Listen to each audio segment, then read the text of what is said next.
Hello, and welcome to your relationship reading. For students, welcome to a relationship chart breakdown.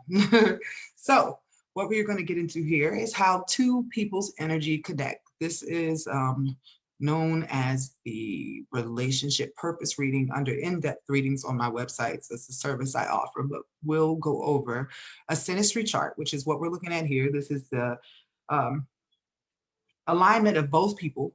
This is the male partner inside here. And then we have the female partner outside and how their energies work together, how they charge each other based upon their astrological design. And then the second chart we're going to look at is the composite chart, which is a chart that shows the energetic baby that you guys make when you come together, which is a whole nother path, a whole nother mission. It's just like the natal chart, but it's designed for the both of you together, like what your team mission is. So let's get started with this synastry here. As I was saying, we have the males on the inside, the female on the outside. And the first thing that stands out for me are any planets that are conjunct. Conjunct are planets that are right next to each other. Right next to each other in a way that there's a small orb.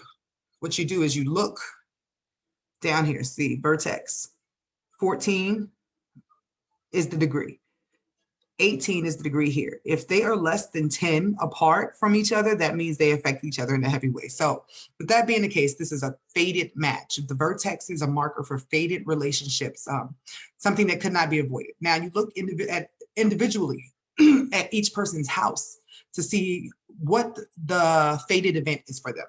For the female, the vertex is in the 7th house. This means this is a fated marriage.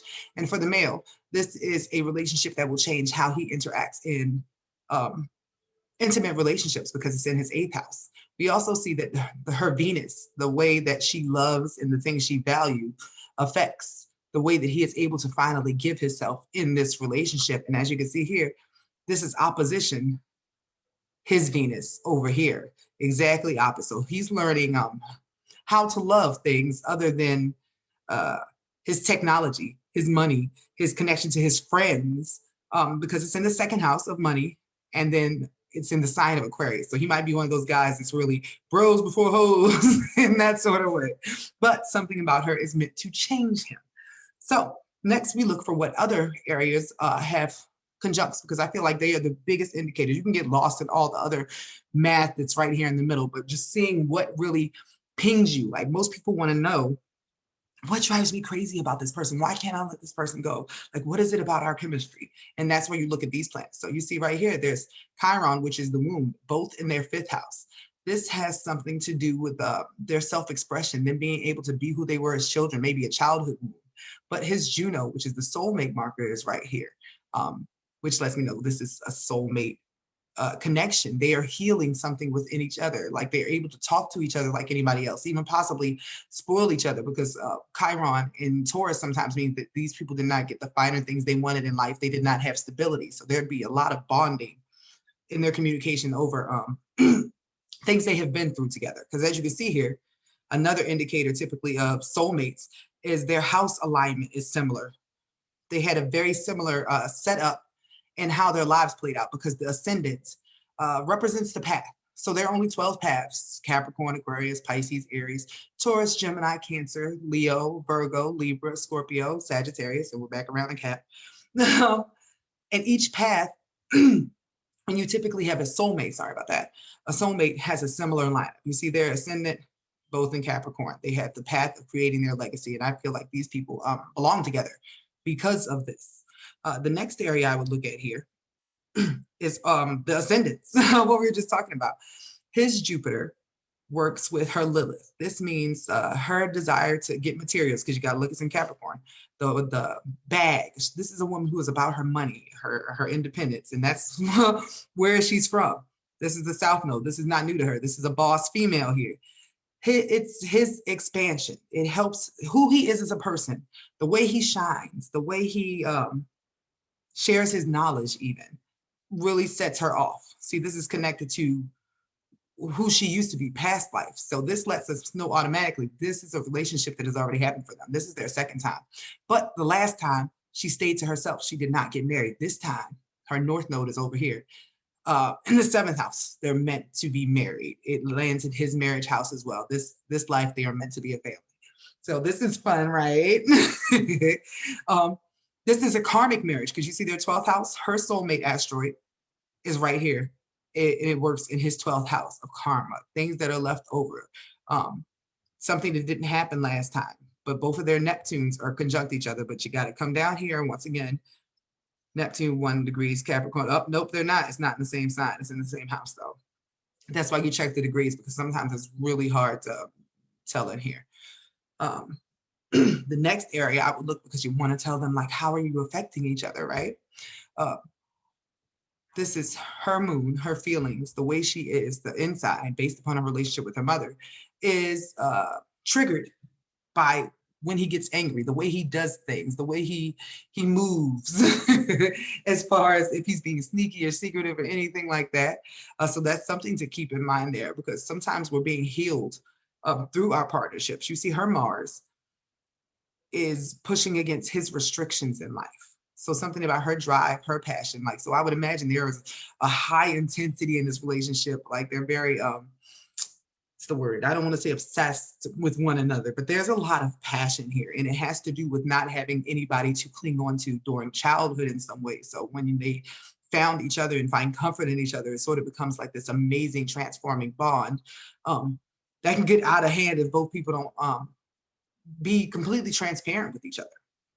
The next area here we have is her Jupiter, her point of expansion next to his transformation. So this is in career. Something about who she is and what her blowing up in her career changes his reputation, and he blows up there as well. These are some really good charts for people who are meant to be out into the world and get a reputation for themselves with these setup. These people are meant to be known for something in their career or their town or where they're from. Just like sort of a power couple is what I get from this setup here. So after you look at those things, the major points of what is working across from each other, like their way they communicate is opposite, but that's going to help them learn each other's languages. Their suns are opposite. These are all very, very strong indicators it's a karmic relationship, but one that's like a soulmate connection. So what I'm going to do now is go back and show you guys the composite chart. Now, this is the chart that shows, oh, let me, hold on, I clicked the wrong freaking one. I did, the composite chart. It's gonna combine both people's energy to show you what their purpose is together. So you would always start at, what is their path? Because the ascendant is the path they're taking. Capricorn, this is about money. This is about business. This is about creating a legacy for your family line that goes beyond you. This is where their moon is, the heart of the relationship, the feelings. These are two people who have probably life plans or things they want to do, or they're really about getting the bag with this setup here. Their south node, where they came from, their past life together, shows that they were a religious couple, possibly even travelers.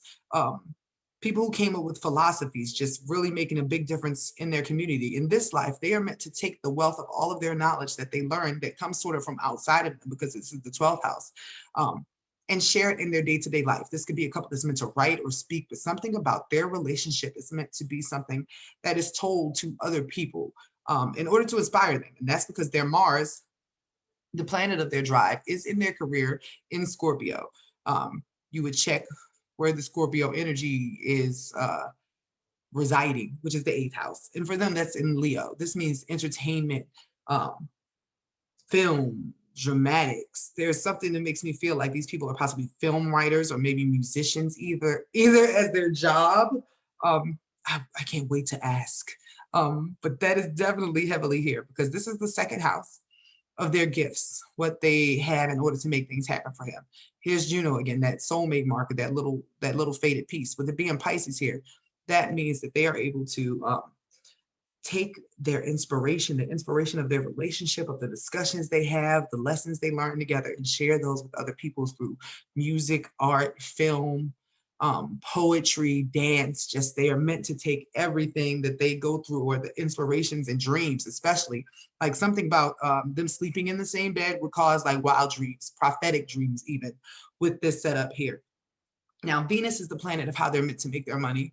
It is in the fourth, which is their home. They are meant to come up with ideas from home and live their best life there, because it's in Taurus. This is something that is supposed to be slowly made over time. This can be gardening, food, weed, wine, music, art, once again, banking, just anything that allows them to be comfortable. It appears that they're going to be fighting for something out in the open, but enjoying peace at home. Even though their Chiron, which is the wound, is still here in fifth, this might mean they have to wait a little bit later to have their first child, or there might be an issue with their first child or having children in general, because their sun, the identity, is in Gemini in the fifth. They are teachers. They are meant to go from students to teachers for a particular group of people. They could be children. It could be schools just somewhere locally, because it appears that they're meant to be fighters for their local places where they came from. And let me look up here quick. Yes, they came from the same place. So there's something about their community that these people are meant to be changing. They came to be of service as speakers. They will be married because it's a karmic thing that they're supposed to be united. And as a matter of fact, Pluto, the planet of transformation, is in Libra, which means that them coming together was the changer for the energy here. But if they are able to move at least 2 hours or more from where they came from, they would start to connect to the messages they need to hear. Something about being at where they came from makes them fight more, so to speak, with this setup here. There was a restriction on their career, something holding them off until after 27, 28 to get them on the right path. And if they did not get it the first time, it would come back around the time they were like 56, 60. Don't quote me on it. It's the second Saturn return, so it might be like 58, 60.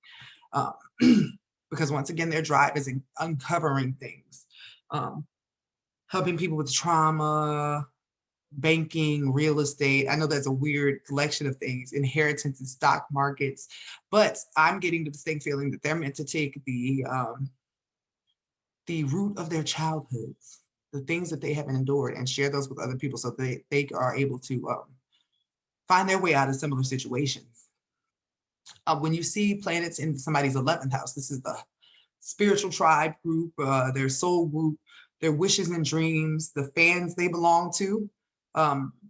In Sagittarius, this means that they're meant to expand outside of where they came from, because this is Jupiter and Uranus is radical change. So anytime, once again, they're at least 2 hours or more away from home, or even if they share stuff online, because this is the house of the internet, it would take off for them. People would naturally be drawn to them. This feels very much like a couple that is meant to have a business of some sort together, especially with their Mercury, which is the planet how they think, and Neptune, both in the 12th house in Sagittarius. There's philosophies to be made, which are the wealth of your own lesson, something that is meant to be shared, a philosophy or a teaching of sorts. So I can't wait to check back in with the couple, because it looks like I ran across somebody who has something really important to do. So thank you guys, and thank you to Stephanie.